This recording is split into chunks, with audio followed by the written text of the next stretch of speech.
Selamat pagi jemaat yang dikasihi oleh Tuhan. Kembali kita bersyukur kita bisa kembali beribadah di tempat ini bersama-sama. Dengarkanlah panggilan ibadah yang saya ambil dari Wahyu pasal 4 ayat yang ke-8.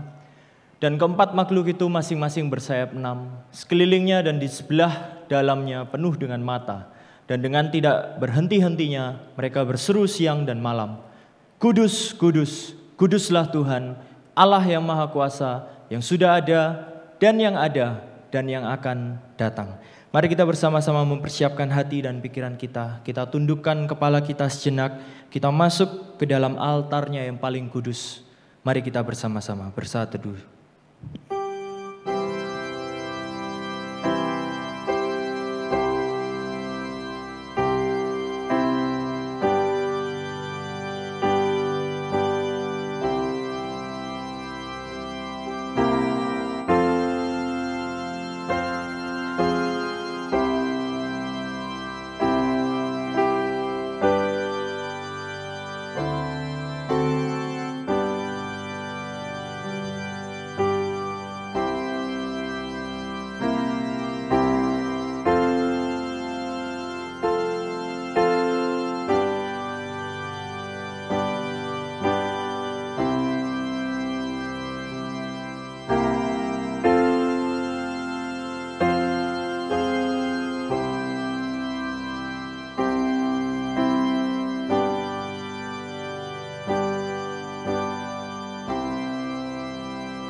Pertolongan kita adalah dalam nama Tuhan yang menjadikan langit dan bumi, yang memelihara kesetiaannya sampai selama-lamanya, dan yang tidak pernah meninggalkan hasil perbuatan tangannya. Turunlah kiranya kasih karunia dan damai sejahtera dari Allah Bapa, Putra, dan Roh Kudus. Mari kita bersama-sama meninggikan, kita memujikan, dan kita menyanyikan pujian penghormatan kita, hormat bagi Allah Bapa.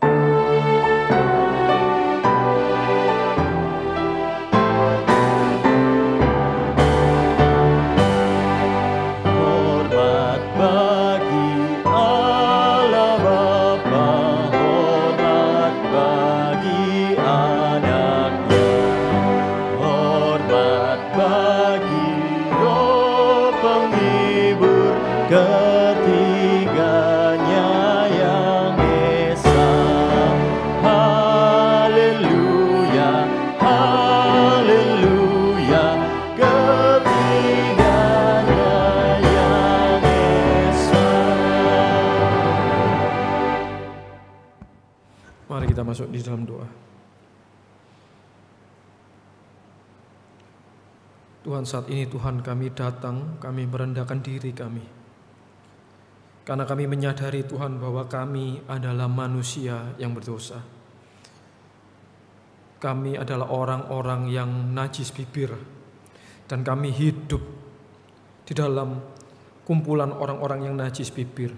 Tuhan, ketika kami sungguh berdiam dan kami boleh melihat diri kami, sebenarnya Tuhan kami jauh daripada memuji Engkau. Mulut kami penuh dengan amarah, mulut kami penuh dengan makian, mulut kami penuh dengan kata-kata yang menyakiti. Dan Tuhan, jikalau mulut kami begitu jahatnya Tuhan, maka kami sadari Tuhan bahwa sebenarnya yang lebih jahat itu adalah hati kami. Sebab apa yang keluar dari mulut itu keluar dari hati kami.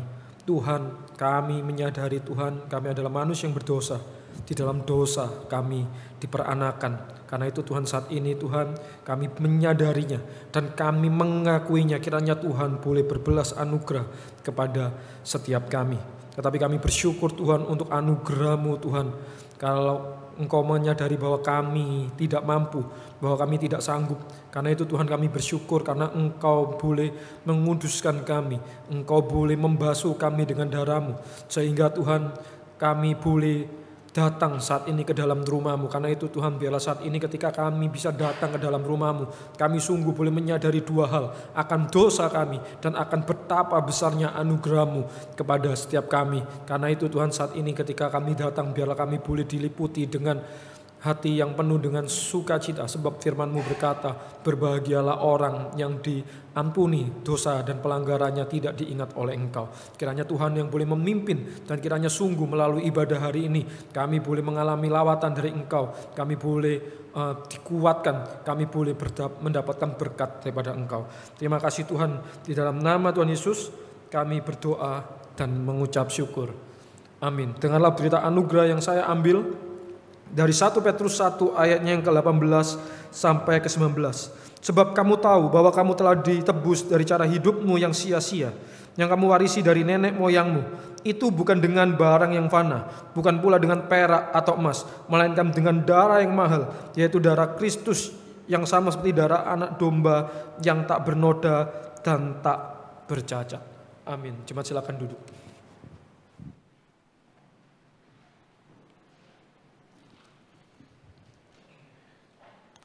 Saya ingin kembali menyapa jemaat yang hadir pada hari ini.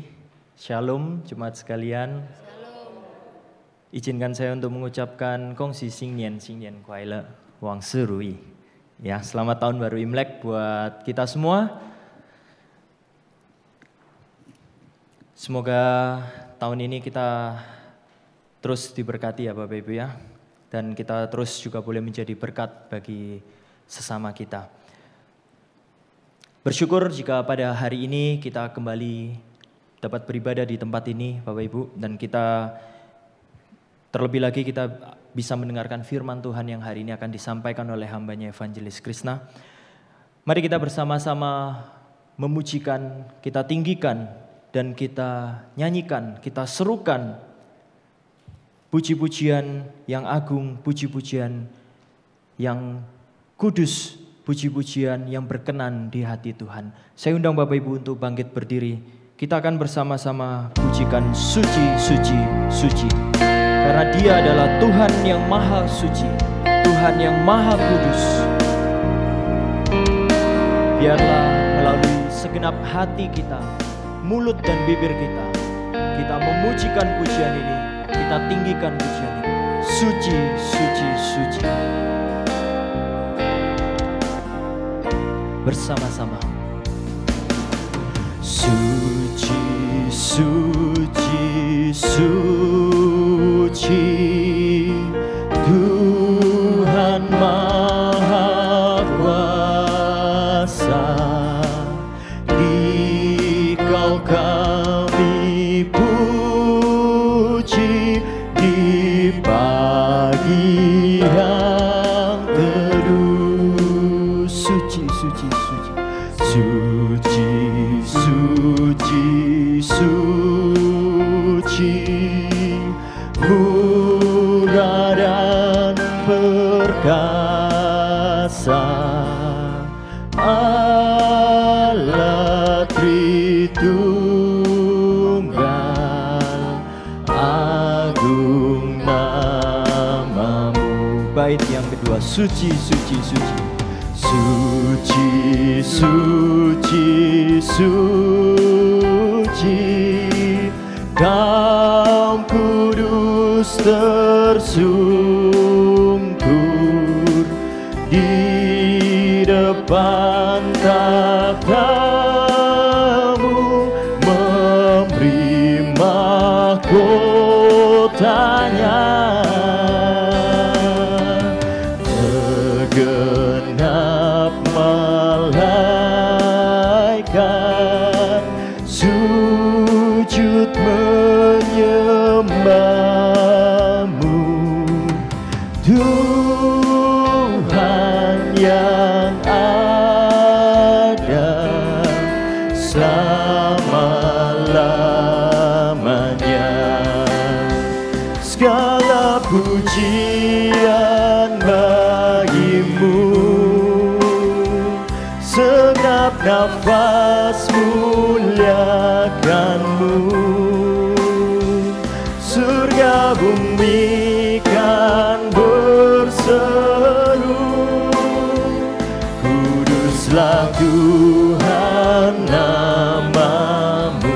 Bait yang ketiga, suci, suci, suci, suci, suci, suci, bersembunyi, walau yang berdosa tak nampak wajahmu. Kau tetap yang suci, tiada terimbangi. Kau maha kuasa, murni kasih-Mu. Segala pujian bagimu, segala pujian bagimu. Senyap nafas muliakan-Mu, surga bumi kan berseru, kuduslah Tuhan nama-Mu. Segenap pujian, segala pujian, pujian bagimu.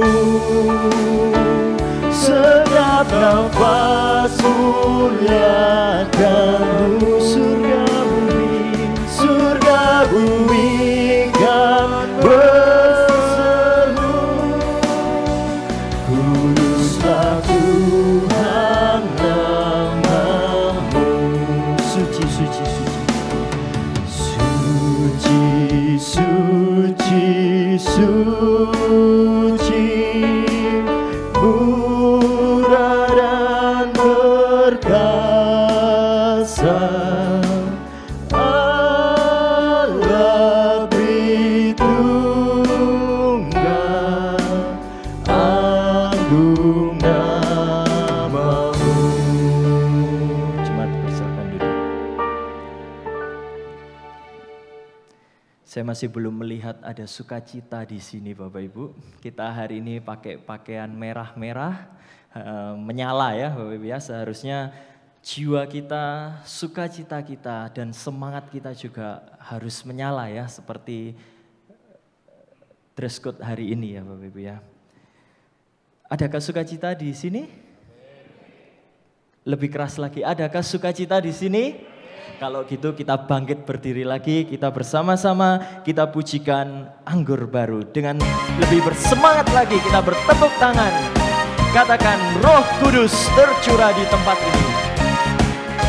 Berikan pujian yang paling semangat di hadapan Tuhan kita.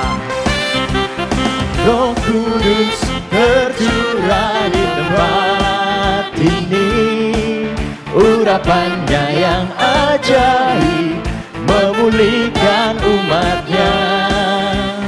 Roh Kudus tercurah bagi gerejanya, membangkitkan umat pilihannya. Hari inilah harinya Tuhan, saat pembebasan tiba. Belenggu dosa telah dipatahkan. Mari bersorak puji Dia.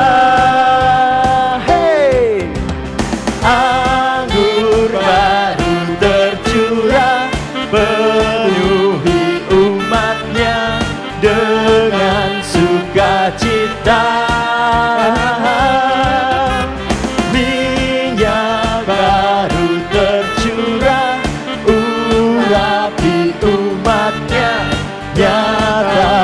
Kuasanya. Mari kita bersama pujikan pujian ini kembali. Roh Kudus tercurah di tempat ini. Dengan lebih bersemangat lagi. Roh Kudus tercurah di tempat ini, urapannya yang ajaib memulihkan umatnya. Tercurah bagi gerejanya, membangkitkan umat pilihan. Kita semua adalah umat pilihan Tuhan. Hari inilah harinya Tuhan, saat pembebasan tiba. Belenggu dosa telah dipatahkan. Mari bersorak bagi Dia. Anggur baru tercurah, penuhi umatnya dengan sukacita. Minyak baru tercurah, urapi umatnya, nyata kuasanya. Anggur baru tercurah, penuhi umatnya dengan sukacita. Minyak baru tercurah, urapi umatnya, nyata kuasanya. Nyata kuasanya, nyata kuasanya, nyata kuasanya, nyata kuasanya. Berikan kemuliaan bagi nama Tuhan kita. Jemaat bersilakan duduk. Sudah bersuka cita? Sudah lebih bersemangat? Mau lebih bersemangat lagi? Bagi nama Tuhan kita, mari kita bersama-sama kita angkat pujian Yesus, hidup yang kupilih, membuatku berarti. Masih dengan bertepuk tangan, dengan posisi duduk, tidak mengurangi semangat kita semua. Kita pujikan pujian ini, hidup yang kupilih. Hidup yang kupilih, membuatku berarti. Karena Yesus Tuhan, tempatku percaya dan berharap. Ku buka mataku, lihat sekelilingku. Ku harus nyatakan kebenarannya yang membebaskan. Karena kuasamu, karena kehebatanmu, ku dapat lakukan perkara besar yang Engkau janjikan. Yesus, Kaulah sahabatku. Yesus, Kau yang akan selalu berada di sisiku. Kau sumber kuatku. Oh Yesus, Kaulah sahabatku. Yesus, Kau yang tak pernah jemu-jemu di sisiku. Kau sumber kuatku. Hidup yang kupilih membuat kita semua lebih berarti. Karena Yesus Tuhan tempat kita percaya. Hidup yang kupilih membuatku berarti. Karena Yesus Tuhan tempatku percaya dan berharap. Ku buka mataku, lihat sekelilingku. Ku harus nyatakan kebenarannya yang membebaskan. Karena kuasamu, karena kehebatanmu, ku dapat lakukan perkara besar yang Engkau janjikan. Yesus, Kaulah sahabatku. Yesus, Kau yang akan selalu berada di sisiku. Kau sumber kuatku. Cuma bersama kita. Yesus, Kaulah sahabatku. Yesus, Kau yang akan selalu berada di sisiku. Kau sumber kuatku. Yesus, Kaulah sahabatku. Yesus, Kaulah sahabatku. Yesus, Kau yang akan selalu berada di sisiku. Kau sumber kuatku, oh Yesus, Kaulah sahabatku, Yesus, Kau yang tak pernah jemu-jemu di sisiku. Kau sumber kuatku, katakan Yesus, Kaulah sahabatku. Yesus, Kaulah sahabatku, Yesus, Kau yang akan selalu berada di sisiku. Kau sumber kuatku, dengan iman Yesus. Yesus, Kaulah sahabatku, Yesus, Kau yang tak pernah jemu-jemu di sisiku. Kau sumber kuatku.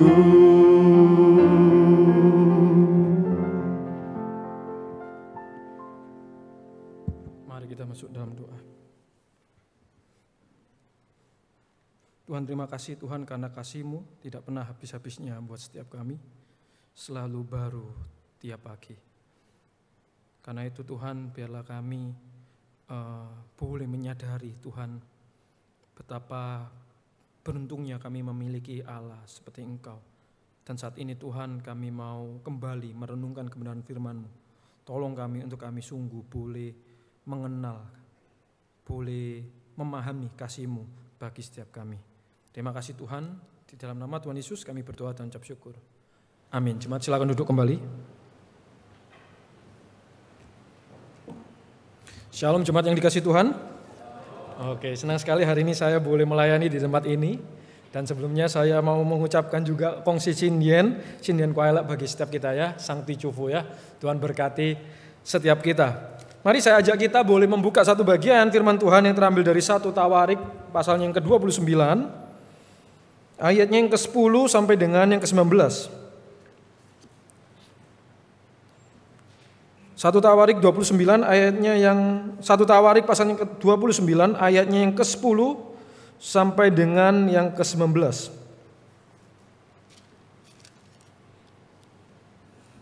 Kalau sudah dapat saya akan mengajak setiap kita boleh membacanya bersama-sama. Saya mulai dari ayatnya yang ke-10. Lalu Daud memuji Tuhan di depan mata segenap jemaah itu. Berkatalah Tuhan, terpujilah Engkau ya Tuhan, Allahnya Bapak kami Israel, dari selama-lamanya sampai selama-lamanya.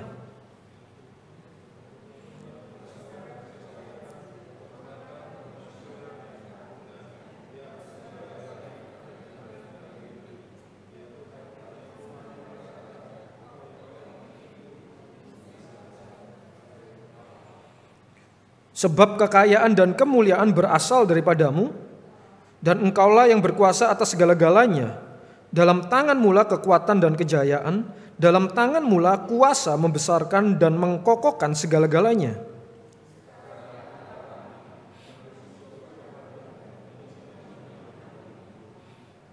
Sebab siapakah aku ini dan siapakah bangsaku sehingga kami mampu memberikan persembahan sukarela seperti ini?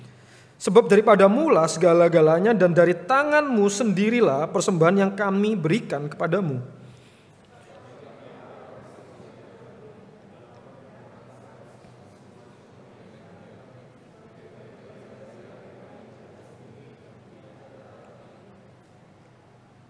Ya Tuhan Allah kami, segala kelimpahan bahan-bahan yang kami sediakan ini untuk mendirikan bagimu rumah bagi nama-Mu yang kudus adalah dari tangan-Mu sendiri dan punya-Mu lah segala-galanya.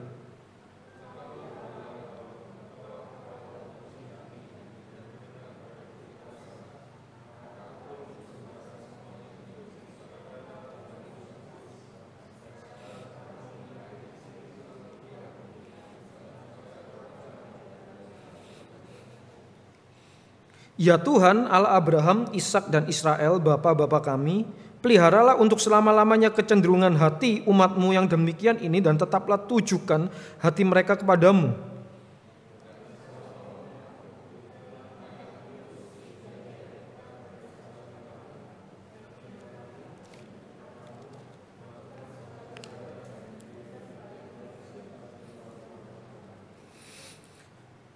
Bapak Ibu jemaat sekalian, tema yang diberikan pada saya hari ini adalah mine is yours, atau milikku adalah milikmu, atau segala sesuatu yang kita miliki, entah itu harta, jabatan, apapun yang kita miliki, itu semuanya berasal dari Allah atau semua berasal darimu.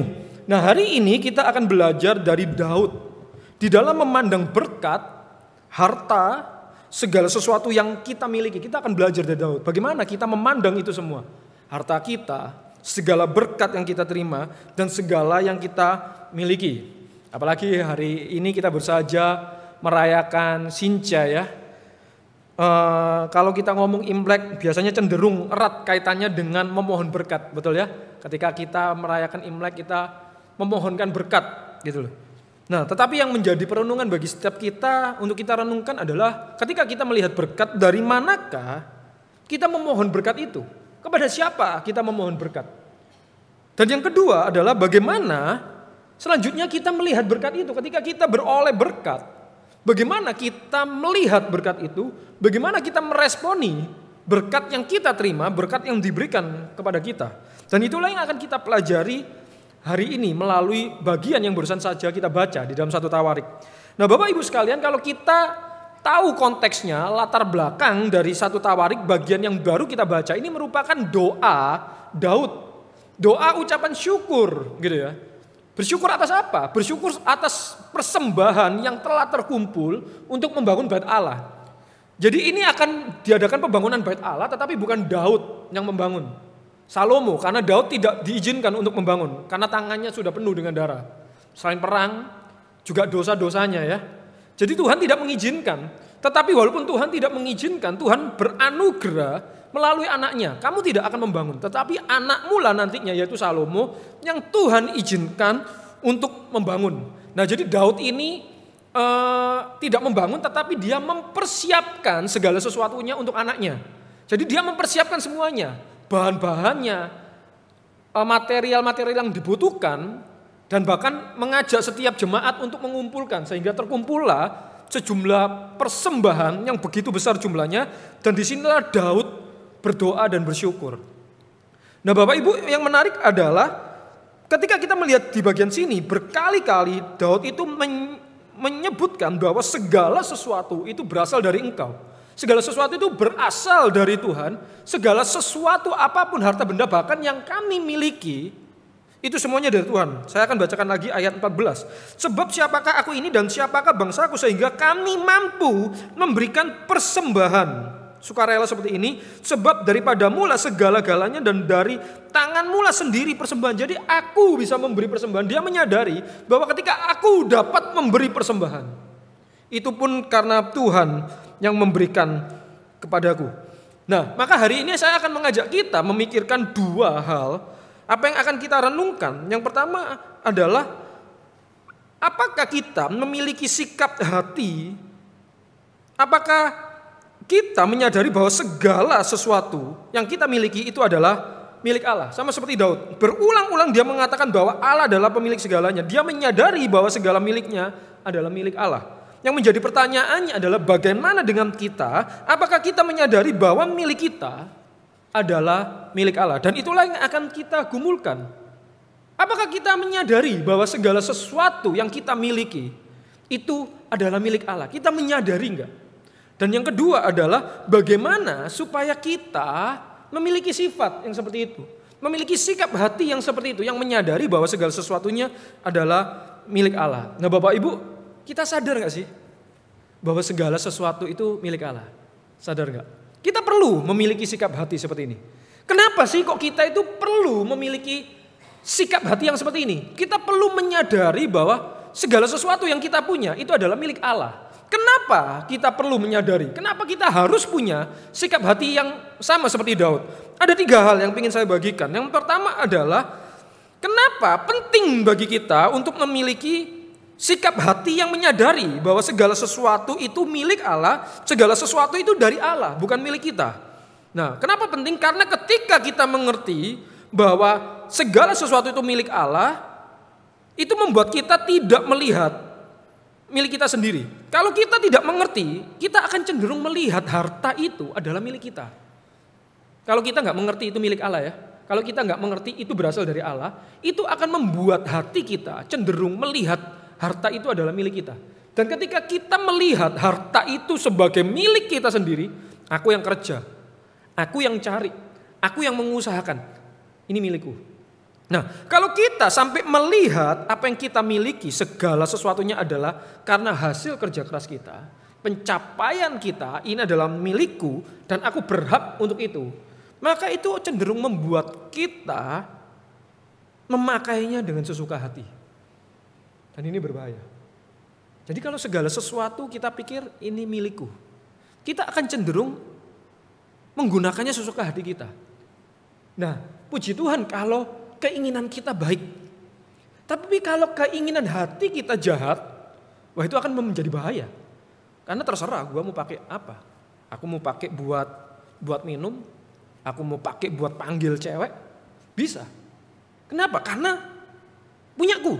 Dan aku berhak memakainya sesuka hatiku. Kita cenderung, dan kalau hati kita jahat itu akan membuat kita cenderung memakainya untuk memuaskan diri sendiri. Bapak Ibu, saya ingat, saya punya teman gitu ya. Teman saya ini kaya plus anak tunggal gitu loh. Wah udah. Jadi uang jajannya itu banyak. Pernah suatu kali dia pergi sekolah di luar negeri Bapak Ibu. Wah dikasih uang sebulan itu, saya tanya berapa uang sebulanmu? 40 juta Bapak Ibu. Sebulan. Wah tuh dipakai ngawur itu. Everyday dugem Bapak Ibu. Setiap hari dugem ke klub. Bahkan teman saya ini pernah udah pernah OD.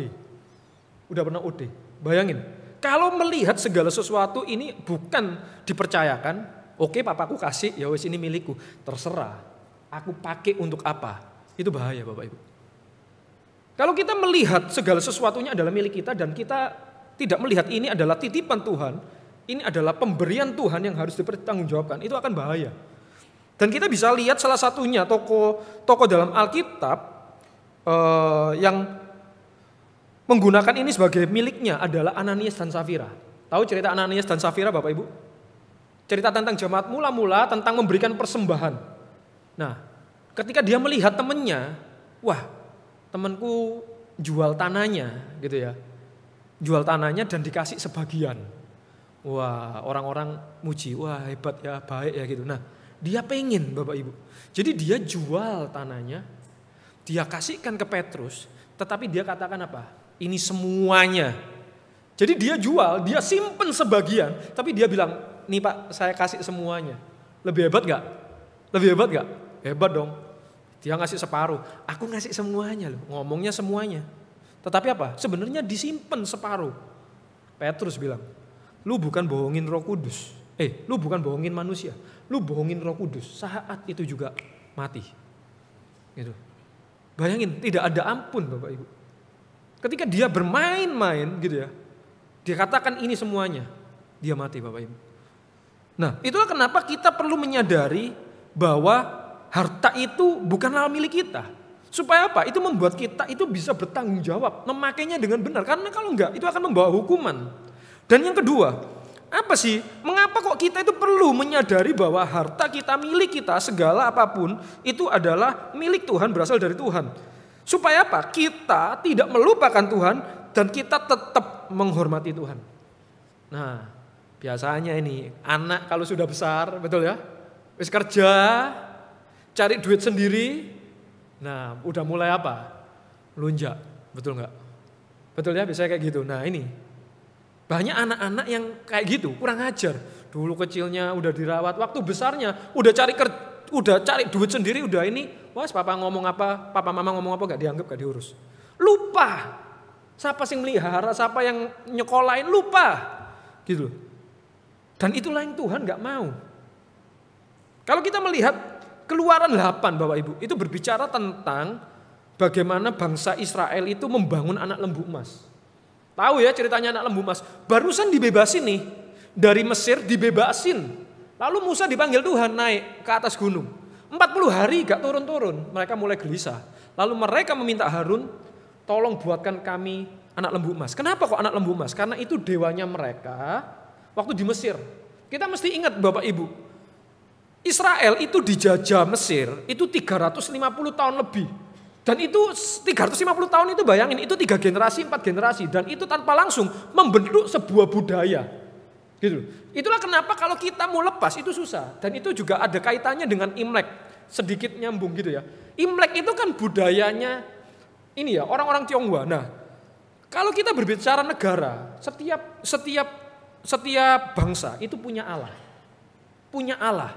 Dan Allah inilah yang membentuk sebuah budaya yang menjadikan agama. Contoh Israel. Israel itu kan Tuhan kasih aturan dan itu akhirnya kan menjadi budaya tuh. Gitu loh. Nah, mereka sudah terlalu lama mengikuti bangsa Mesir, akhirnya apa? Budaya mereka itu ngikut. Gitu loh. Nah, begitu juga kalau kita sebagai orang Tionghoa yang kuno ini ya. Gitu ya. Itu kan punya budaya itu sebenarnya. Betul enggak? Apalagi kalau kita memang dulunya bukan orang Kristen. Kita punya budaya. Dan untuk melepas budaya itu sulit sekali. Gitu. Dan inilah yang terjadi. Dialami orang Israel.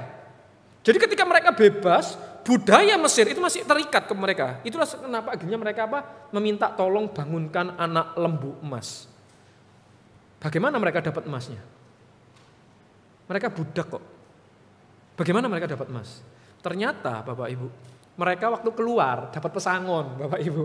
Dapat pesangon. Kenapa? Karena Tuhan menggerakkan hati orang Mesir itu untuk bermurah hati dan memberikan hartanya mereka. Wis pergioni, masku wis tak kasih mas, wis cepet minggato gitu. Karena mereka marah. Anak pertama, anak sulung mereka mati. Jadi mereka ngusir, wis cepet pergi, wis bawaan iki, hartaku bawaan. Nah gitu. Jadi mereka itu mendapat kemurahan orang Mesir, mereka itu dapat emas. Dan emas inilah yang dikasih oleh Tuhan, berkat Tuhan dipakai untuk apa? Menyembah Allah yang salah. Makanya Tuhan marah, kamu tak bebas no. Belum setahun, barusan 40 hari, barusan setengah 3 bulan.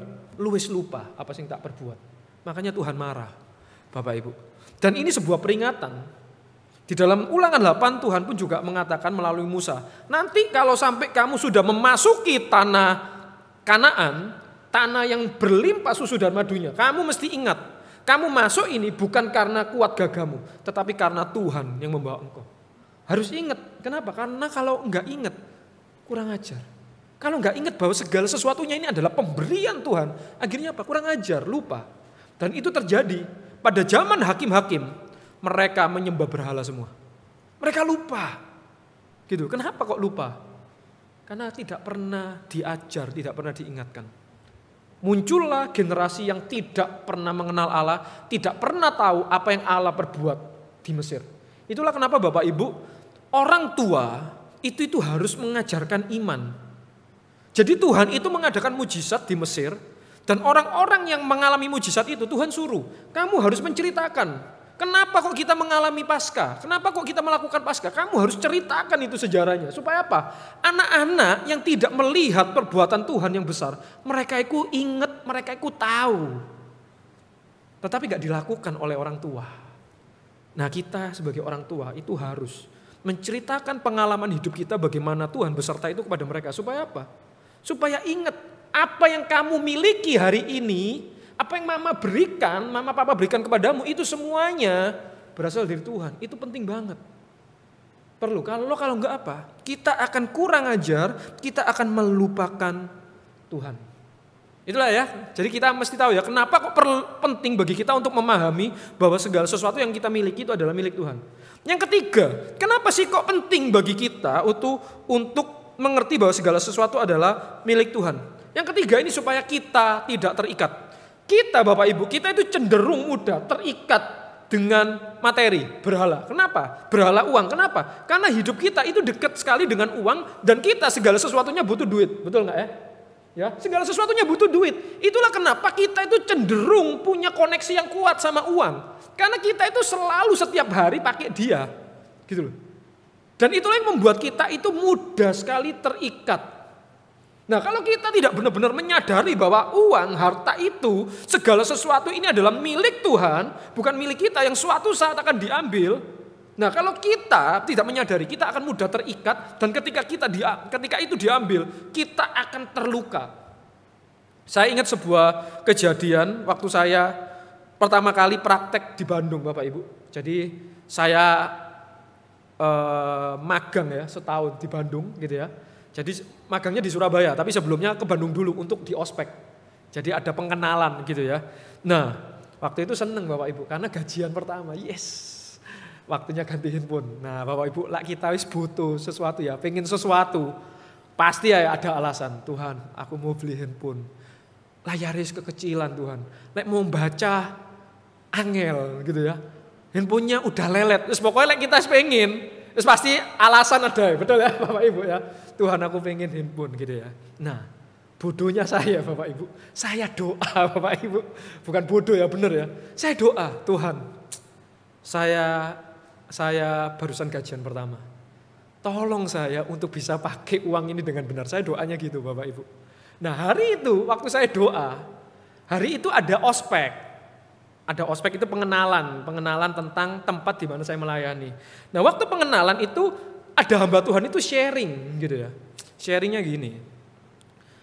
Saya itu kalau ada jemaat ya, waktu itu jemaat ada butuh uang. Dia bilang itu nominalnya 50 juta saya kasih. Jadi waktu itu dia mau ada rencana tuh pergi keluar keliling gitu ya. Jemaat butuh 50 juta saya kasih. Hah? Gitu ya. Terus ada juga itu orang butuh mobil. Saya kasih mobilnya. Saya kasih mobil saya bingung. Serius Pak, serius Boksu. Gitu ya. Boksu, lah orang minta saya 100 ribu. Saya gak pakai mikir Boksu, tak kasih 100 ribu. Orang pinjam saya 1 juta, minta 1 juta. Saya mulai mikir gitu ya. Tapi mungkin saya kasih. Tapi orang pinjam 50 juta, gak tak kasih Boksu. Kok bisa Boksu kasih? Kok bisa? Gitu ya. Kok bisa? Berani segitunya gitu ya. Nah lalu Boksu itu ambil bolpen terus dilempar ke saya. Nih tangkep. Bayangkan bolpen itu spidol itu pisau yang kedua mata sisinya sama-sama tajam. Gimana cara kamu memegangnya? Gimana Bapak Ibu megangnya? Ayo, ya apa caranya? Ya apa? Ai. Megangnya apa Ai? Ini Ai. Ya apa Ai? Sama-sama tajam, megang pisaunya ya apa Ai? Harusnya apa Ai? Hah? Lah Ai apa megangnya? Ya apa? Gini ya. Kok ya apa kok megangnya kok? Pegangnya gini. Dia bilang salah. Memegangmu itu harus gini. Berkat Tuhan itu seperti pisau. Ketika Tuhan kasih, kamu harus buka. Ketika Tuhan mengambil, harus tetap terbuka. Kalau kamu genggam, sobek tangannya. Wih Bapak Ibu, setelah saya dengar itu, gak jadi beli handphone Bapak Ibu. Gak jadi beli handphone saya. Saya pulang langsung perpuluhan Bapak Ibu. Perpuluhan. Saya kasih misi. Saya kasih mama saya gitu ya. Habis gitu nangis, aduh Tuhan gak ada sisa Tuhan. Sisanya untuk kehidupan selama 1 bulan. Gitu ya. Tetapi Bapak Ibu, saya kasih tahu selama 1 bulan. Saya cuma keluar uang sedikit Bapak Ibu. Kenapa? Karena setiap hari. Jadi saya ada 1 minggu di Bandung sebelum ke Surabaya. Selama 1 minggu, ada mentor saya itu selalu ajakin, Krisnasi nih, hari ini ikut saya pelayanan. Hari ini ikut saya pelayanan. Setiap kali ngajak pelayanan, diajak makan siang sampai malam, diajak makan malam, kadang dapat makanan di gereja gitu Bapak Ibu. Sampai ketika saya mau ke Surabaya, saya traktir istri saya. Jadi belum married. Saya belum married gitu ya. Saya traktir dia yang aku kan besok mau ke Surabaya dan kita kan nggak akan ketemu LDR karena praktek. Istri saya di Bandung waktu itu. Kali ini saya traktir makan enak. Nah biasanya makannya yang murah-murah gitu ya. Nah udah dapat gajian nih, makan yang enak. Saya ajak ke restoran. Nah waktu di restoran saya ketemu dengan teman angkatan saya, cuma dia lebih senior. Dia udah nikah, udah punya anak gitu ya. Saya bilang, waduh dapat berkat nih. Kamu tuh kok ngomong gitu, sudah percaya saya. Gitu ya. Waktu saya pesen, tiba-tiba waiters ambil, Pak udah dibayar ya sama ibu itu. Apa aku bilang? Sekarang kamu berdiri kejar CC-nya, bilang thank you. Gitu ya, udah bilang saya ajarin dia, tak kasih tahu ya. Dia tahu pergumulan saya beli handphone, apa, saya cerita itu. Tuhan tegur saya bilang, tak kasih tahu. Ketika kita benar-benar mengerti dengan benar ya, Hari ini kamu belajar. Bahkan saya pun mau traktir kamu. Tuhan kasih. Saya nggak keluar uang sama sekali. Tuhan kasih orang untuk traktir kita. Gitu. Itulah kenapa Bapak Ibu kita perlu mengerti bahwa harta kita, milik kita, apapun yang kita miliki, itu bukan milik kita sendiri. Karena kalau kita tidak menyadari itu akan bahaya. Kita akan pakai sesuka hati, kita akhirnya lupa akan Tuhan, tidak bergantung sama Tuhan. Kita menjadi arogan, bahkan kita apa? Kita terluka ketika kita begitu benar-benar terikat. Kita itu terluka ketika Tuhan ambil itu dari kita. Itulah kenapa kita perlu memahami bahwa segala sesuatu yang kita miliki itu adalah milik Tuhan. Bapak Ibu sadar gak? Segala sesuatu itu milik Tuhan. Sadar gak Bapak Ibu? Sadar ya? Sadar. Terus kenapa? Kalau sadar terus so what? Nah Bapak Ibu, tetapi nyatanya Bapak Ibu menyadari bahwa milik kita adalah milik Tuhan tidak membuat kita memberi kepada Tuhan. Saya ulangi. Tetap nyatanya ketika kita menyadari bahwa milik kita adalah milik Tuhan tidak membuat kita mudah memberi. Apalagi memberi kepada Tuhan. Betul nggak Bapak Ibu? Betul nggak? Kita sadar nggak sih? Semua itu milik Tuhan, sadar. Tetapi pertanyaannya kalau disuruh memberi, mudah nggak? Mudah nggak? Kalau kita boleh jujur, mudah nggak? Susah, berat memberi itu gitu ya. Jadi kesadaran bahwa segala sesuatu yang kita miliki adalah milik Tuhan itu hanya membuat kita ingat, membuat kita nggak lupa akan Tuhan dan menggunakan berkat itu dengan benar. Bukan memampukan kita untuk memberi. Nyatanya kita mengakui, betul ya. Jadi ketika kita menyadari itu hanya membuat kita untuk tidak melupakan Tuhan, untuk bergantung sama Tuhan dan menggunakan berkat itu dengan benar.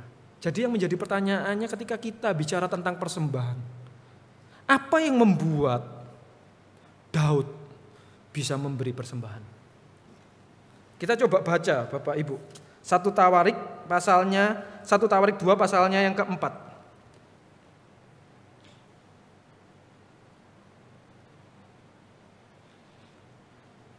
Ayat 3, kita baca ayat 2 sampai 4 ya. 1 Tawarik 29 ayat 2 sampai 4. Dengan segenap kemampuan aku telah mengadakan persediaan untuk rumah Allahku, yakni emas untuk barang-barang emas, perak untuk barang-barang perak, tembaga untuk barang-barang tembaga, besi untuk barang-barang besi, dan kayu untuk barang-barang kayu, batu permata syoham, batu permata tatahan, batu hitam, dan batu permata yang berwarna-warna, dan segala macam batu-batu mahal, dan sangat banyak pualam. Lagi pula oleh karena cintaku kepada rumah Allahku, maka sebagai tambahan dari yang sudah dia kumpulkan pada segala yang telah kusediakan bagi rumah kudus, aku dengan ini memberikan kepada rumah Allahku dari emas dan perak kepunyaanku sendiri.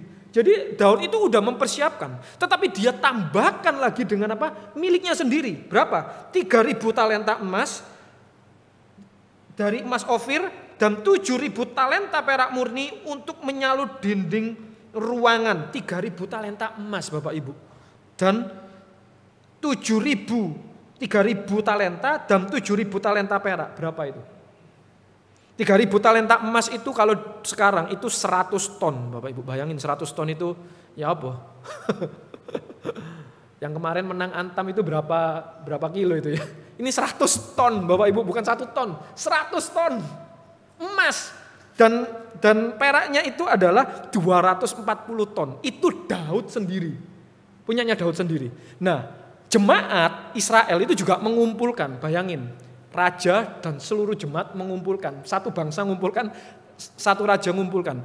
Persembahannya yang bangsa itu separuhnya. Lebih banyak. Jadi Daud ini separuhnya, bayangin. Satu orang aja separuhnya seluruh satu bangsa Bapak Ibu.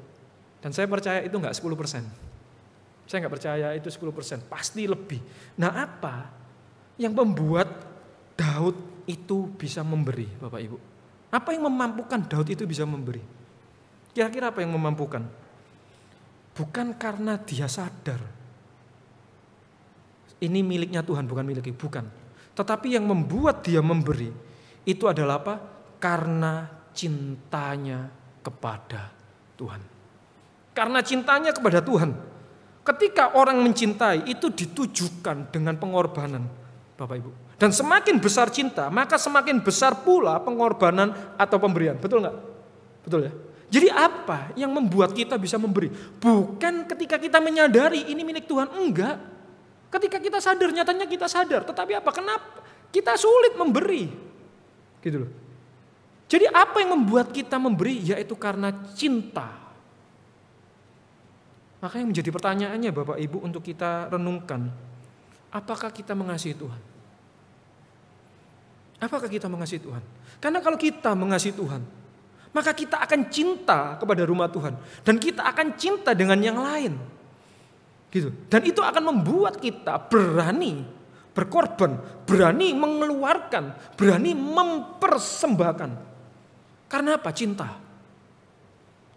Maka apakah kita mengasihi Tuhan dan seberapa besar kasih kita kepada Tuhan? Itu yang penting. Jadi Bapak Ibu, apa yang membuat kita memberikan persembahan? Yaitu karena kasih kita kepada Tuhan. Nah, kita akan belajar apa sih yang membuat Daud itu begitu mencintai Tuhan, Bapak Ibu. Kita melihat pasal ayatnya yang ke-14. Sebab siapakah aku ini dan siapakah bangsaku? Karena Daud menyadari siapa dia. Siapa dia, Bapak Ibu? Gitu. Dia adalah orang berdosa. Kalau kita melihat di pasal sebelumnya ketika dia bilang, Nathan, aku ingin membangun sebuah rumah bagi Tuhan, gitu ya. Lalu Nathan bilang, lakukan apa yang kau pandang baik. Lalu tiba-tiba Tuhan itu panggil Nathan. Tuhan bilang, kamu kasih tahu Daud, dia tidak boleh membangun rumah untuk aku. Lagi pula, aku tidak pernah tinggal di dalam rumah buatan manusia. Langit itulah tataku, bahkan langit pun tidak bisa mengangkat tatanya Tuhan. Apalagi buatan manusia. Jadi Tuhan bilang, aku tidak pernah tinggal dalam buatan manusia. Lagi pula Daud dikatakan, siapa yang mengangkat dia menjadi raja? Siapa yang ini, siapa yang ini, siapa yang ini, siapa yang ini. Kesadaran itulah ketika dia disadarkan oleh Nathan bahwa aku bukan siapa-siapa, bahwa aku dulu yang paling kecil tetapi diangkat menjadi raja. Aku yang tidak dipandang menjadi raja. Bahkan apa? Ketika aku berdosa, Tuhan mengasihi aku. Bapak Ibu. Jadi apa yang membuat Daud itu begitu mencintai Tuhan? Jadi ketika dia benar-benar menyadari dirinya siapa? Siapakah aku ini Tuhan? Dan siapakah bangsaku? Nah, saya mau ngajak kita melihat di dalam ulangan 7, Bapak Ibu. Ulangan 7, kita baca. Ulangan 7, ayat 7 sampai 8. Ulangan 7, ayat 7 sampai 8. 1, 2, 3, bukan karena lebih banyak jumlahmu dari bangsa manapun juga, maka hati Tuhan terpikat olehmu dan memilih kamu. Bukankah kamu ini yang paling kecil dari segala bangsa? Tetapi karena Tuhan mengasihi kamu dan memegang sumpahnya yang telah diikrarkannya kepada nenek moyangmu, maka Tuhan membawa kamu keluar dari tangan yang kuat dan menebus engkau dari rumah perbudakan, dari tangan Firaun raja Mesir. Perlu bagi kita itu untuk benar-benar menyadari aku ini siapa. Gitu loh. Siapa kita Bapak Ibu di hadapan Tuhan? Siapa kita? Dan Daud menyadari bahwa dirinya adalah manusia yang berdosa. Dan bahkan bangsanya pun adalah bangsa yang berdosa. Bangsa yang tegar tengkuk. Tetapi di dalam keberdosaan, di dalam ketegar tengkukan, Tuhan mengasihi. Jadi apa yang membuat Daud itu bisa mencintai Tuhan? Yang pertama adalah menyadari dirinya siapa. Dirinya bukan siapa-siapa. Dirinya tidak ada baik-baiknya. Dan ketika dia menyadari dirinya siapa, barusan dia dapat melihat apa yang Tuhan telah perbuat baginya. Sekalipun dia berdosa, Tuhan tetap mengasihi dia. Sekalipun dia gagal, Tuhan tetap meninggikan dia. Bapak Ibu, kalau kita membaca tentang dibangunnya bait suci, itu adalah ucapan syukur Daud. Kenapa? Karena Daud itu mengalami kejatuhan. Kejatuannya dengan Batsheba, kejatuhannya dengan Amnon, gitu ya. Kehancurannya Amnon, kehancurannya dengan Absalom. Dia harus lari, dikudeta dengan anaknya sendiri. Bahkan anak yang dicintainya mati, itu kegagalan Bapak Ibu. Tetapi ketika dia melihat betapa dia itu gagal ini, tetapi dia tetap dikasihi Bapak Ibu. Itulah yang membuat dia mengasihi Tuhan. Kenapa? Karena dia bukan hanya berhenti pada kesadaran bahwa segala sesuatu milik Tuhan. Tetapi dia menyadari satu hal yang penting, yaitu apa? Kenapa Tuhan memberikan ini semua kepadaku? Sebuah pertanyaan, kenapa kok Tuhan baik sama aku? Kenapa kok Tuhan mengasihi aku? Nah Bapak Ibu, seringkali di dalam hidup kita itu seringkali lupa. Kita lupa diri kita siapa. Kita merasa diri kita berhak. Ketika sesuatu yang buruk kita merasa, Tuhan kenapa aku mendapatkan ini? Ketika sesuatu yang buruk terjadi kita protes, Tuhan kenapa? Kita merasa tidak berhak. Kenapa kok aku berhak sakit? Aku loh Tuhan, wis pelayanan, aku udah gini, aku udah baik. Kok Tuhan kasih aku hal yang gak mengenakan? Kita protes. Padahal bukankah itu yang layak kita terima? Karena kita orang berdosa. Kita layak mendapatkan penderitaan. Kita layak mengalami sengsara. Tetapi kita seringkali lupa. Ketika hal yang buruk terjadi kita protes. Tetapi ketika hal baik terjadi, kita ingat enggak? Dan kita merenung, Tuhan kenapa Engkau memberikan ini kepadaku? Kenapa Engkau baik kepadaku? Bukan sebaliknya. Tuhan kenapa kau jahat sampai aku? Loh ya harus jahat, kita berdosa. Ya itu yang harusnya kita terima. Tapi kita merasa apa? Gua gak pantas terima. Gitu. Yang aku pantas adalah kebaikan.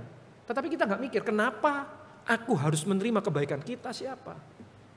Itulah kenapa ketika kita benar-benar menyadari diri kita bahwa kita adalah orang berdosa, kita tidak layak menerima segala berkat Tuhan. Tetapi Tuhan memberi kita berkat, memberikan segala yang baik, bahkan termasuk yang terbaik dia berikan, yaitu siapa? Yesus. Pernah gak kita terpikirkan, Tuhan kenapa Yesus harus mati buat aku? Kenapa kau berikan dia untuk aku? Emang layakkah aku menerima itu semua, menerima segala kebaikanmu semua? Pernah gak kita mikir Bapak Ibu? Itulah kenapa perlu bagi kita setiap hari itu merenung. Bukan setiap akhir tahun Bapak Ibu. Setiap tahun baru merenung. Berkat Tuhan apa yang kita peroleh. Udah lupa semua Bapak Ibu. 1 tahun wis lewat. Setiap hari perlu bagi kita untuk merenung. Ada gak sih waktu bagi kita untuk merenung? Itulah kenapa perlu bagi kita itu waktu teduh Bapak Ibu. Waktu teduh itu adalah waktu untuk merenung. Kenapa banyak orang Kristen hari ini itu tidak bertumbuh? Saat teduh, tetapi ditanyai saat teduh iya. Baca, bablas, langsung pergi. Tetapi kita gak ada waktu untuk merenung, untuk kita tinggal diam, untuk kita benar-benar merenungkan. 2 hal yang kita renungkan. Tuhan, pelanggaran apa yang udah aku perbuat? Kedua, kebaikan apa yang aku terima darimu? Kita seringkali berdoa 2 hal itu kan, betul gak? Tuhan terima kasih untuk kebaikanmu hari ini, betul ya? Tuhan ampuni aku, karena aku manusia berdosa. Kita doa itu. Tapi kalau kita boleh jujur, kita benar-benar memikirkan gak sih kebaikan Tuhan apa dalam hidup kita? Pelanggaran apa yang kita lakukan? Enggak Bapak Ibu. Karena saya sendiri pun tidak melakukannya. Saya seringkali doa, Tuhan terima kasih untuk berkat-Mu, Tuhan ampuni saya manusia berdosa. Udah jadi formula. Tetapi tidak benar-benar dipikirkan. Tetapi kalau kita boleh benar-benar memikirkan, kita tenang, kita bilang Tuhan terima kasih untuk hari ini. Untuk apa? Untuk apa kita berterima kasih? Nah kita mesti sebutkan, kita mesti mengingat itu semua. Kenapa kok kita itu susah sekali mengasihi Tuhan? Karena kita itu enggak pernah melihat kebaikannya. Kita itu mudahnya ngelihat apa? Hal-hal buruk aja yang terjadi. Makanya kita cenderungnya akhirnya apa? Enggak pernah melihat kebaikan Tuhan dalam hidup kita.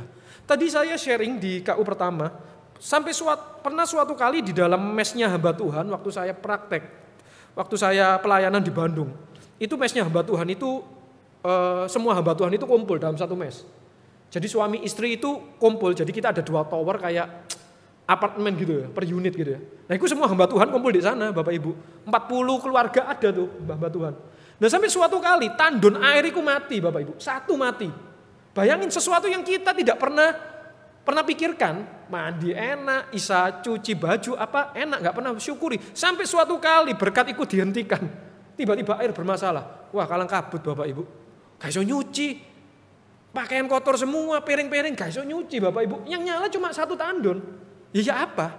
40 hamba Tuhan loh. Cuma 1 tandon yang nyala. Wah, di situ bilang seringkali kita gak pernah bersyukur untuk masalah air ya. Ketika air mati ini. Kita pernah mikir gak? Gak pernah bersyukur masalah wifi, betul gak? Sampai suatu kali kita kerja wifi mati. Wah, bingung kita, baru saya bersyukur, aduh wifi mati. Nah kita itu seringkali kayak gitu. Itulah kenapa bagi kita itu sering kita membutuhkan waktu untuk berdiam diri merenung itu. Karena kalau kita tidak mendisiplin diri untuk merenung, untuk saat teduh, itu membuat kita kehilangan kepekaan Bapak Ibu. Kehilangan kepekaan. Dan apalagi dunia kita itu dunia yang serba cepat gitu loh. Jadi untuk kita coba diem 1 menit, itu rasanya gelisah, angel gitu loh. Kenapa? Karena budaya itu membentuk kita. Nah kita itu harus memperlambat dengan apa? Melihat ke belakang. Apa yang Tuhan sudah perbuat untukku dan apa pelanggaran apa yang sudah aku lakukan. Pernah gak sih kita benar-benar menyebutkan Tuhan ampuni segala dosaku. Aku arogan. Aku sombong tadi ya waktu di sana. Aku gak mau kalah. Tuhan ampuni aku karena aku begitu ego. Aku gak bisa ngalah dengan pasanganku. Kita bisa gak sebutkan detail satu persatu? Seringkali kita enggak. Kita cuma asal lewat Tuhan ampuni aku orang berdosa. Selesai. Itulah kenapa kita benar-benar tidak pernah bisa menyadari diri kita betapa kita itu nggak pernah layak mendapatkan berkat Tuhan. Mestinya ngaca, iya Tuhan ampuni aku ya karena aku sombong makanya Tuhan hukum aku. Tuhan ampuni karena aku begitu tamak, kamu ambil itu dari aku. Kita iso menyadari. Kemarin saya baru datengin au saya, paman saya. Dia pinggangnya patah Bapak Ibu. Jadi dia lagi bawa anjingnya tiba-tiba lihat apa gitu, muter, anjingnya anjing besar, ketarik Bapak Ibu, muter, jatuh langsung patah. Gitu, patah. Terus dia masuk rumah sakit, kerjaannya masih sibuk.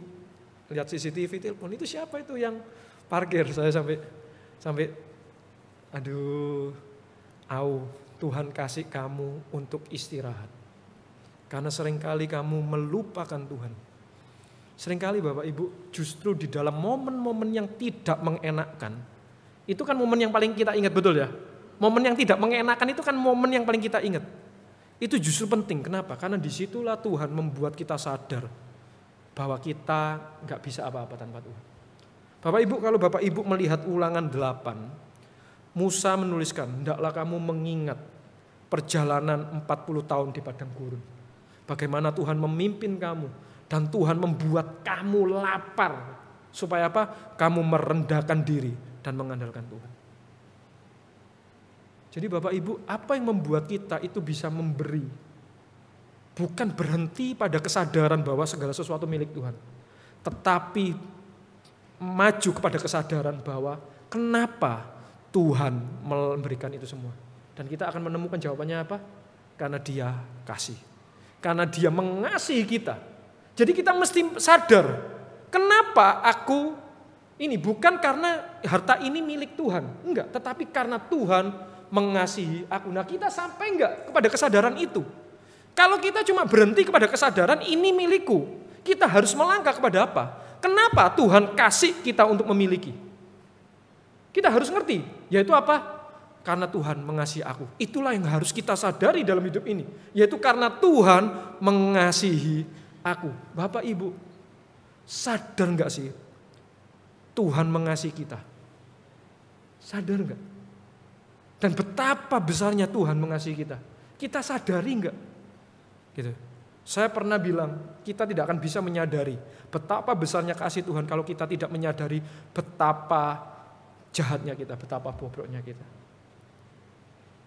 Bapak Ibu, ketika kita merasakan kasih Allah dan kita menyadari kasih Allah, maka itulah yang menolong kita, membuat kita untuk bisa memberi. Ketika kita menyadari kasih Allah, barusan kita bisa mengasihi Dia dan kita bisa memberi. Dan itu mengubah Bapak Ibu. Dari mine is yours, dari milikku adalah milikmu, berubah menjadi I'm yours. Aku milikmu. Karena aku milikmu, aku bisa memberikan kepada Tuhan. Sudahkah kita merasa bahwa aku ini adalah milik Tuhan? Apakah kita benar-benar menyadari bahwa aku ini milik Tuhan, kita ini milik Tuhan, kita ini dikasihi, kita anak-anaknya, kita menyadari enggak? Roma 8 mengatakan, kita lebih daripada pemenang. Kenapa? Karena kalau Allah di pihak kita, Allah bukan lagi seteru kita, tetapi Allah di pihak kita, Allah menjadi Bapa kita, siapa yang dapat memisahkan kita daripada kasih Allah? Kita menyadari enggak kasih Allah itu dalam hidup kita? Sebab kalau kita tidak merasa dikasih, kita tidak mungkin bisa mengasihi. Saya ingat banget Bapak Ibu, saya sama mama saya itu kurang ajarnya setengah mati, serius. Kurang ajarnya setengah mati. Mama kalau nyuruh apa saya bantah. Mama nyuruh apa sampai akhirnya saya melihat kerja kerasnya mama. Saya kasihan Bapak Ibu, bukan mengasihi, kasihan. Jadi saya bantu. Tapi cik ngomel, aduh mama males mah, ngomel, masih ngomel. Tetapi ketika perubahan terjadi, ketika saya benar-benar melihat betapa mama saya mengasihi saya, pandangan saya itu berubah. Saya tidak lagi melihat perintah itu sebagai kewajiban.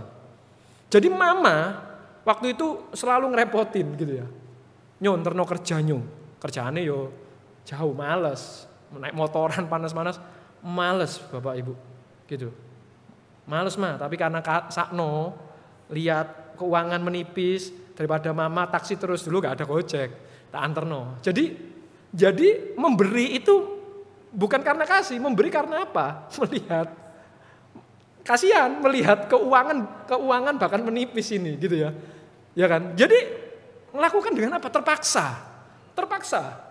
Tetapi ketika aku benar-benar menyadari mamaku mengasihi aku dan aku mengasihi DE, itu berubah. Nanti mama pergi ya.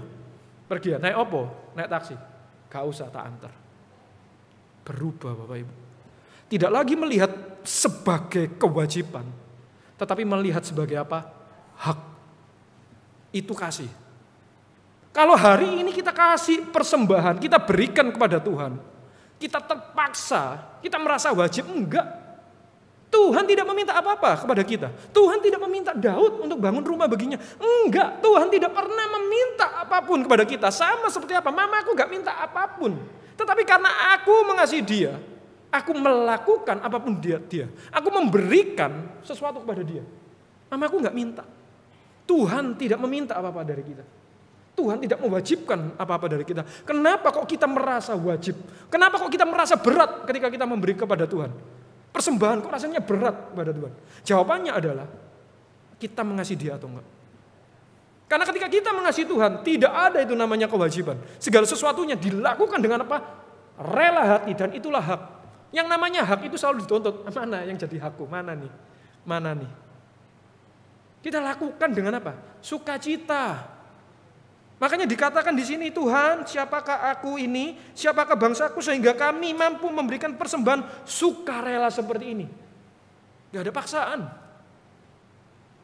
Yang wajib cuma perpuluhan. Karena ada standarnya 10%, nah itu wajib. Tetapi kalau kita mengasihi Tuhan, kita memberikan itu dengan sukarela. Itu merasa hak. Aku punya hak untuk memberi. Bukan kewajiban memberi. Aku punya hak untuk memberi. Lakukan. Ketika kita mengasihi pasangan kita, suami istri ya. Suami nganter istri, kewajiban atau bukan? Kewajiban atau bukan? Kewajiban berat. Kewajiban itu selalu berat. Tetapi kalau itu adalah hak, dengan sukacita, ojo yang tak antar. Gitu loh. Itu hak kita, istri kita itu. Masa kita membuang hak kita dengan diantar orang lain? Betul nggak? Hak kita itu. Pakai hak kita. Tak antar no. Kamu kemana tak antar no. Ketika istri masak no suami, apakah itu kewajiban atau hak? Ayo. Nah itu. Kalau kasih tidak ada kewajiban, segala sesuatunya adalah hak. Karena kau suamiku, aku punya hak untuk memasakkan kamu. Ya iyalah. Kalau suaminya orang kita gak punya hak loh.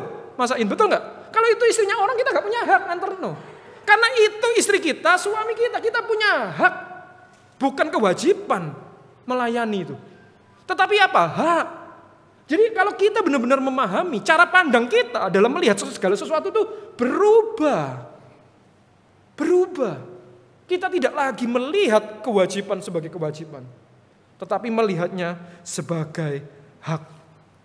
Dan inilah yang menjadi alasan kenapa Bapak Ibu Sakeus itu bisa memberikan. Dia katakan, Tuhan, sebagian dari hartaku akan aku kasih ke orang. Dan kalau ada orang yang aku peras 2 kali, tak balik 4 kali lipat. Secara logika miskin dia. Tapi kenapa kok dia berani? Jawabannya apa? Karena dia menyadari kasih Yesus buat dia. Sehingga dia memberikan sebagai wujud apa? Tuhan, thank you. Karena lu udah mengasihi aku. Orang lain menganggap aku pemungut cukai. Orang lain menghina aku. Orang lain tidak memandang aku. Tetapi engkau memandang aku, kau melihat aku, engkau mau berteman denganku. Sebuah penerimaan yang sederhana melihat, aku dicintai. Tuhan, thank you karena kau mencintai aku. Aku kasih ini. Dan itulah juga yang menjadi alasan janda berani memberikan 2 peser. Bapak Ibu, memberi untuk kita yang berkelimpahan aja berat ngasih. Gitu. Apalagi kalau benar-benar kekurangan dan butuh. Tetapi apa yang membuat janda itu dapat memberikan 2 peser? Saya percaya jawabannya adalah apa? Bukan karena dia menyadari ini semua milik Tuhan, no. Tetapi karena dia menyadari aku mengasihi Tuhan, Tuhan mengasihi aku mengasihi dia. Aku mau berikan semuanya. Itu wujud kasih. Pemahaman yang benar membawa iman yang besar, Bapak Ibu. Dia tahu Tuhan mengasihi dia. Tuhan akan memelihara dia. Tuhan, aku bersyukur untuk semuanya. Dikasih 2 peser. Gitu loh. Dan itu hal yang sama yang dilakukan Abraham. Apa yang membuat dia berani memberikan yang paling berharga? Anaknya Ishak. Jawabannya karena apa? Aku mengasihi engkau Tuhan. Kasih membawa kita membawa sebuah persembahan kepada orang yang kita kasih. Semakin besar kasih kita, semakin besar pemberian yang akan kita berikan. Bapak Ibu, kalau kita mempersembahkan harta, Bapak Ibu, harta itu adalah hal yang paling sederhana. Nilainya paling kecil. Kenapa? Karena inflasi. Nilainya paling kecil. Kalau dari harta, hal yang sederhana aja kita tidak berani kasih. Sulit bagi kita memberikan hal yang besar. Gitu. Uang itu masih hal kecil, Bapak Ibu. Waktu hal lebih berharga. Kalau uang aja kita nggak berani kasih, kita nggak akan berani kasih waktu kita. Dan harta yang paling terbesar adalah diri hidup kita. God, I offer my life to you. Bagaimana kita bisa memberikan diri kita kalau kita tidak mengasihi? Itu sama pernikahan. Bagaimana kita bisa memberikan diri kita kepada pasangan kita kalau kita tidak benar-benar dia mencintai kita? Bunuh diri itu namanya. Kenapa kok kita berani memberikan diri kita? Kenapa kok secara khusus yang wanita ya, istri, kenapa kok berani berpegang, menyerahkan diri sepenuhnya? Kenapa? Menyadari dia mengasihi aku dan aku mengasihi dia. Baru menyerahkan hidup. Nah, bagaimana dengan kita? Apakah kita mengasihi Tuhan? Bagaimana kita mengasihi Tuhan? Kita benar-benar menyadari enggak kasih Tuhan dalam kehidupan kita? Harta adalah pemberian paling sederhana. Tetapi pemberian terbesar adalah hidup kita. Kita bukan hanya berbicara tentang harta. Tetapi kita berbicara tentang persembahan yang terbesar, yaitu adalah hidup kita. Seluruh hidup kita. Gitu. Makanya hukum itu kan cuma satu hukumnya. Kasihilah Tuhan Allahmu dengan segenap ini, segenap ini kan berbicara kasihilah Tuhan dengan seluruh hidupmu. Kita mengasihi Tuhan enggak? Dan untuk kita bisa mengasihi Tuhan, kita perlu benar-benar mengalami kasih Tuhan yang besar dalam hidup kita. Sebagai aplikasi, mari kita belajar merenungkan, Bapak Ibu. Setiap hari kita merenungkan. Kita memiliki waktu teduh. Kita benar-benar siapkan, kita renungkan. Tuhan, apa kebaikanmu yang sudah aku rasakan hari ini? Tuhan, pelanggaran apa yang udah aku perbuat? Kita akui, Bapak Ibu. Kita akui. Nah, kita coba lihat penutup terakhir ayat 18-19. Menarik, Bapak Ibu. Di dalam permohonan Daud ada satu hal yang dipermohonkan. Kita baca sama-sama ayat 18-19, 1 Tawarik 29, ayat 18-19.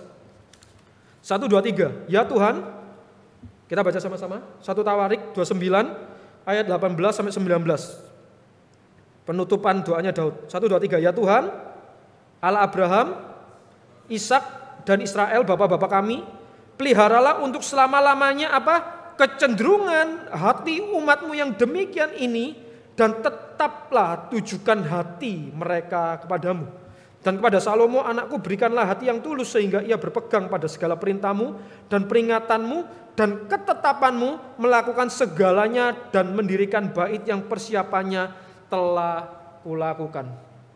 Pemberian diri berbicara tentang ketaatan, mentaati firman. Mari kita masuk dalam doa. Tuhan, terima kasih untuk kebenaran firman-Mu hari ini yang mengingatkan setiap kami. Dan kiranya doa dari Daud ini juga boleh menjadi doa setiap kami. Ya Tuhan, peliharalah hati kami yang demikian ini, dan tetaplah tujukan hati kami kepadamu Tuhan. Dan tolong kami berikanlah hati yang tulus sehingga kami selalu berpegang kepada perintah-Mu, peringatanmu, dan ketetapanmu, melakukan segalanya dan mendirikan dan mengerjakan apa yang Kau kehendaki dalam hidup kami. Tuhan, tolong kami Tuhan, orang-orang yang bebal dan tegar tengkuk, orang-orang yang sering kali Tuhan melupa diri dan merasa diri kami layak untuk menerima segala yang baik. Tuhan, terima kasih karena Engkau tidak pernah lelah mengasihi kami. Bahkan ketika kami gagal, Engkau tidak berhenti mengasihi kami. Engkau tidak meninggalkan kami. Tetapi justru di dalam kegagalan, di dalam kekurangan ajaran kami, Engkau tetap mengasihi kami sampai akhir. Dan itu Engkau telah tunjukkan melalui salib Tuhan. Engkau telah memberikan segalanya. Maka apalagi yang tidak Engkau berikan kepada kami. Tuhan, kami mohon Roh Kudus-Mu boleh bekerja dalam diri kami. Supaya Roh Kudus-Mu yang boleh selalu mengingatkan hari-hari kami, untuk kami boleh selalu diingatkan akan berdosanya kami, akan segala dosa dan pelanggaran kami. Karena supaya kami boleh melihat kemurahan-Mu yang besar atas dosa-dosa kami. Terima kasih Tuhan, kiranya Engkau boleh memberkati setiap jemaat-Mu yang ada di tempat ini. Tuhan, tolong kami untuk kami bisa mengasihi-Mu Tuhan. Terima kasih Tuhan, dalam nama Tuhan Yesus kami berdoa. Amin. Mari Bapak Ibu, saya ajak kita menaikkan 2 pokok doa. Yang pertama, kita berdoa untuk pemilu yang akan diadakan tanggal 14 Februari ini. Kita doakan supaya pemilu ini boleh berjalan dengan aman, tertib, dan secara sekaligus juga boleh berjalan dengan jujur. Jangan sampai ada kecurangan ya, yang akhirnya menimbulkan huru-hara. Dan kita juga berdoa meminta hikmat kepada Tuhan supaya kita sungguh boleh benar-benar mengerti siapa yang harus kita pilih di tengah-tengah banyaknya berita, hoaks dan apapun itu ya. Kita mohon Tuhan boleh memimpin dan memberikan kita hikmat ya. Mari kita berdoa, buka suara sama-sama. Tuhan, saat ini kami berdoa untuk pemilu, untuk bangsa dan negara kami yang akan mengadakan pemilihan pada tanggal 14. Tuhan, kami sadar tidak semua dari kami mengerti tentang kepolitikan. Banyak dari kami orang awam. Tetapi Tuhan, kiranya Engkau yang boleh memberikan hikmat kepada setiap kami, supaya kami sungguh boleh benar-benar memilih setiap pemimpin yang terpilih, yang sesuai dengan kehendak-Mu Tuhan, yang boleh berikan hikmat Tuhan, yang boleh tunjukkan. Dan kami berdoa juga untuk pada hari H dalam proses pemilihannya nanti supaya boleh berlangsung dengan aman, dengan tertib, dan boleh berlangsung dengan jujur Tuhan, supaya tidak ada terjadi kecurangan yang akhirnya membawa kepada hal-hal huru-hara. Kami serahkan semuanya, kiranya Engkau boleh berbelas kasihan. Selanjutnya Bapak Ibu, mari kita berdoa untuk gereja kita ya, Elion Rungkut. Tuhan boleh berkati kita di dalam segala pekerjaan kita, supaya kita sungguh boleh menjadi orang-orang yang benar di dalam bekerja. Kita boleh menjadi excellent, kita boleh menjadi orang yang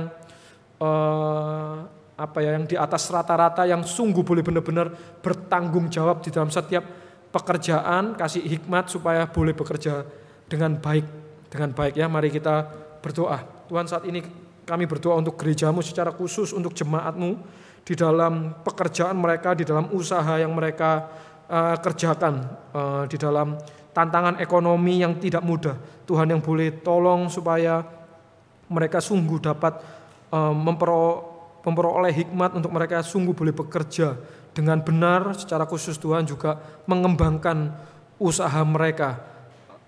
Tuhan yang boleh kasih mereka yang sedang bergumul dalam pekerjaan pun Tuhan pun yang boleh sediakan. Terima kasih Tuhan, kami serahkan segala sesuatunya dan pergumulan yang lain Tuhan yang boleh pimpin melalui pergumulan ini.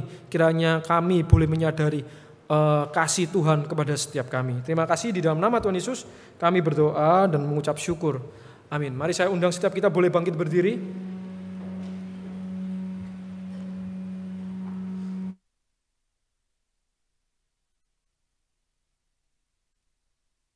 Pengakuan iman rasuli.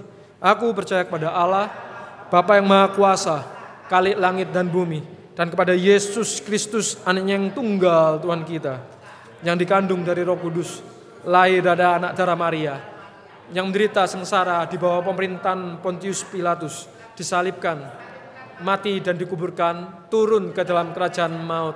Pada hari yang ketiga, bangkit pula dari antara orang mati, naik ke surga, duduk di sebelah kanan Allah, Bapa yang Maha Kuasa. Dan dari sana Ia akan datang untuk menghakimi orang yang hidup dan yang mati. Aku percaya kepada Roh Kudus, gereja yang kudus dan am, persekutuan orang kudus, pengampunan dosa, kebangkitan tubuh dan hidup yang kekal. Amin. Jemaat silakan duduk, Tuhan Yesus memberkati.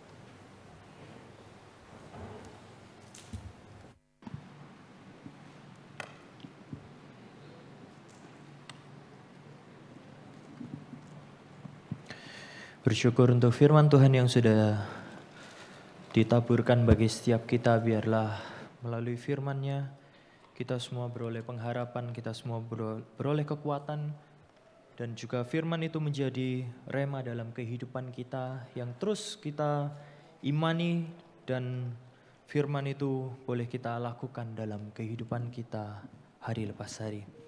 Satu kalimat yang menurut saya bagus dan selalu saya tekankan dalam kehidupan pribadi saya, kehidupan kerohanian saya Bapak Ibu, yaitu tentang pemberi.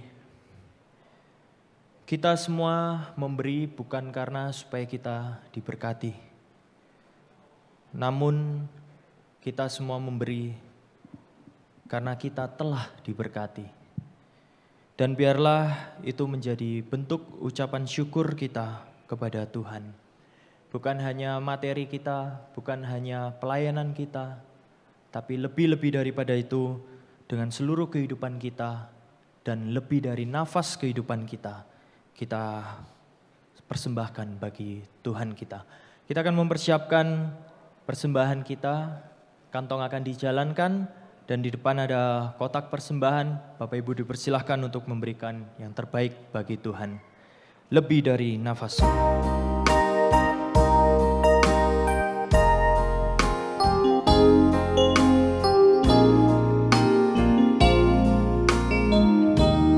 Bapa pegang tanganku. Bapa pegang tanganku.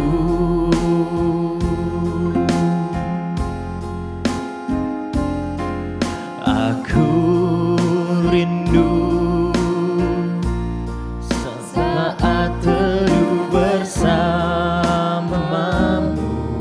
Dekap aku Tuhan, dekap aku dalam hangat naunganmu.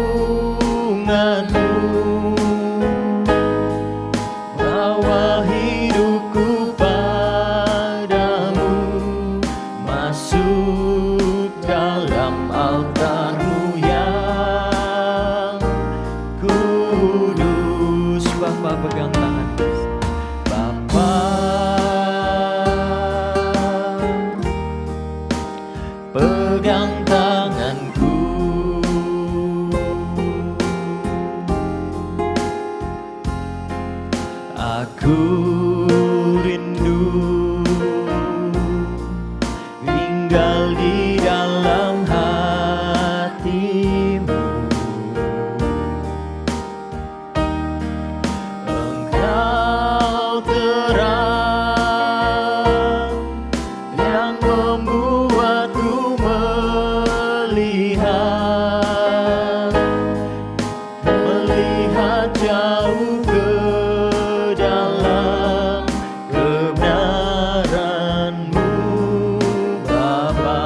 hormati, persilakan bangkit berdiri. Lebih dari nafasku Bapa, ku perlukan kasih-Mu Bapa, berjalan di samping-Mu Bapa, seumur hidupku. Lebih dari nafasku Bapa, ku perlukan kasih-Mu Bapa, peganglah tanganku ya Bapa, untuk selamanya. Dengan iman katakan, lebih dari nafasku Bapa, lebih dari nafasku Bapa, ku perlukan kasih-Mu Bapa, berjalan di samping-Mu Bapa, seumur hidupku. Oh, lebih dari nafasku Bapa, ku perlukan kasih-Mu Bapa, peganglah tanganku ya Bapa, untuk selamanya. Peganglah tanganku, peganglah tanganku ya Bapa, untuk selamanya.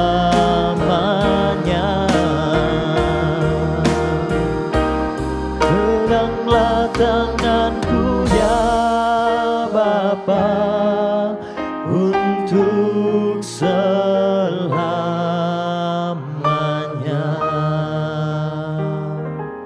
Mari kita masuk di dalam doa.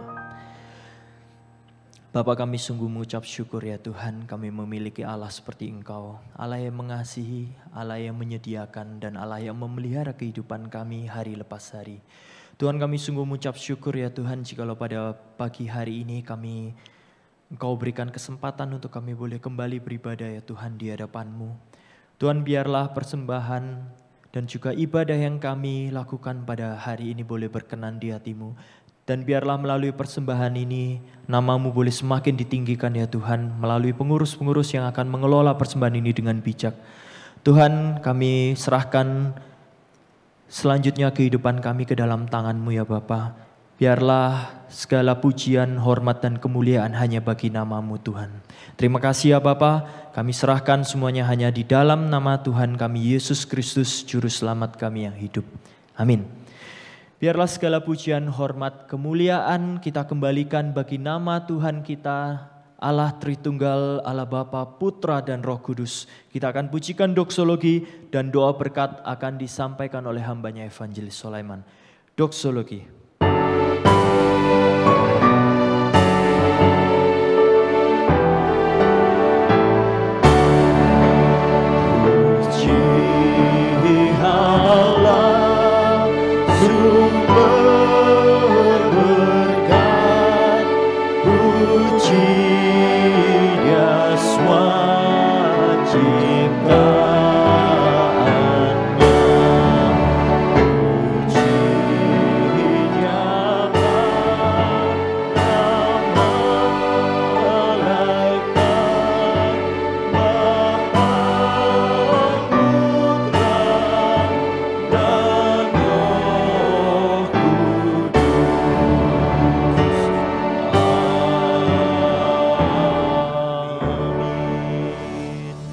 Bapak Ibu yang dikasihi oleh Tuhan, pada hari ini adalah hari Imlek atau kita memperingati hari Imlek. Dan ini menjadi satu tahun baru secara Imlek untuk kita memulai sepanjang tahun ini. Karena itu saya rindu mendoakan dan memberkati saudara. Dan biarlah engkau sungguh-sungguh menjalani tahun ini bersama dengan Tuhan. Karena itu angkat tanganmu dan terimalah berkat daripada Tuhan. Bapa di surga, hamba berdoa bila Engkau memberkati jemaat-Mu di dalam segala usaha pekerjaan mereka sepanjang tahun ini, bahkan tahun-tahun mendatang. Engkau membukakan pintu-pintu berkat-Mu dan Engkau memberikan jalan keluar dalam usaha pekerjaan mereka yang semakin hari semakin sulit. Engkau memberikan tubuh yang sehat bagi setiap keluarga dan sanak famili. Engkau memberikan juga segala sesuatu yang mereka butuhkan. Dan bila sepanjang tahun ini adalah tahun anugerah di mana Engkau yang bekerja secara luar biasa. Karena itu Tuhan, bila Engkau yang berjalan di depan kami, laksana awan yang menaungi dan juga tiang api yang menuntun. Karena itu Tuhan, curahkanlah berkat-Mu ke atas setiap kami.